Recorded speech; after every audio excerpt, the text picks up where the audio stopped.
அனைவருக்கும் வணக்கம். என் பெயர் லாவண்யா ரவி. குரு வாழ்க, குருவே துணை. ஜோதிட துணுக்கு. ஒவ்வொருவருடைய வாழ்க்கையிலும் எதிரிகளை எப்படி ஜெயிக்க வேண்டும் என்பதை இதோ ராமாயண உதாரணத்துடன் பார்க்கலாம். ராமாயணத்தில் ஒரு நிகழ்வு. இலங்கை அரணை கடல் அணையான படையை தாண்டி வானரங்கள் இலங்கைக்குள் புகுந்த செய்தியை கேட்டு ராவணன் துடித்தான். அப்படியும் ஒரு ஆலோசனை தோன்றியது. எதிரியின் கூடாரத்திற்குள் சென்று அவர்களின் படை வலிமையை பார்த்து வருவதற்கு சுகசாரணர் என்ற ஒற்றரை அனுப்புகிறார். அவரே வானர படை போல வானர உருவம் எடுத்து ராமனின் படைக்குள் நுழைகிறார். வந்தது யார் என விபீஷணன் கண்டு கொண்டார். பிறகு ராமனிடம் அழைத்துச் செல்கிறார்கள். சுகசாரணரை நோக்கி ராமர், சத்தியம் தவறாது, தர்மம் தவறாது, சீதையை விட்டால் இலங்கை பிழைக்கும், இல்லையேல் நாளை காலை இலங்கை படையும் வானரப்படையும் அழியும் என்று கூறுகிறார். இதோ அதற்கு சாட்சி விபீஷணன். ஏனெனில் விபீஷணரை இலங்கை அரசனாக நியமித்து விட்டேன்.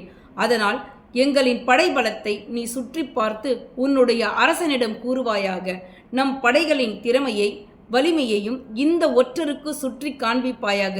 மற்றும் தூதனாக ஒற்றனாக வந்த இருவரையும் நம் எல்லையை தாண்டி பாதுகாப்புடன் அனுப்பி வைப்பாயாக என்று மொழிந்தார். வந்த சுகசாரணர் இறைவனின் மகிமையை பெரும் உள்ளத்தை கண்டு மகிழ்ந்து கும்பிட்டு ஆசி பெற்று சென்றார்கள். ஆக பகைவனுக்கும் அருளும் பாவமாக கன்னி ராசி, பகைவனையே ஆதரிக்கும் ராசி கடகராசி.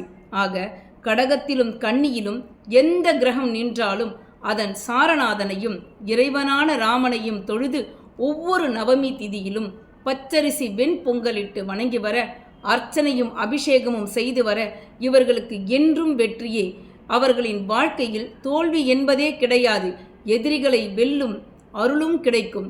என்றும் எதிரியில்லா நிலை ஏற்படும். வெற்றியை மட்டுமே தொடரும் ராசிகளான கன்னியும் கடகமும் உங்களுக்கு எந்த பாவமாக வருகிறதோ அந்த பாவத்தை வணங்கி வர அத்தனையும் கிடைக்கும். நன்றி, நமஸ்காரம். மேலும் ஜோதிட ஆலோசனைக்கு லாவண்யா ரவி. வணக்கம்.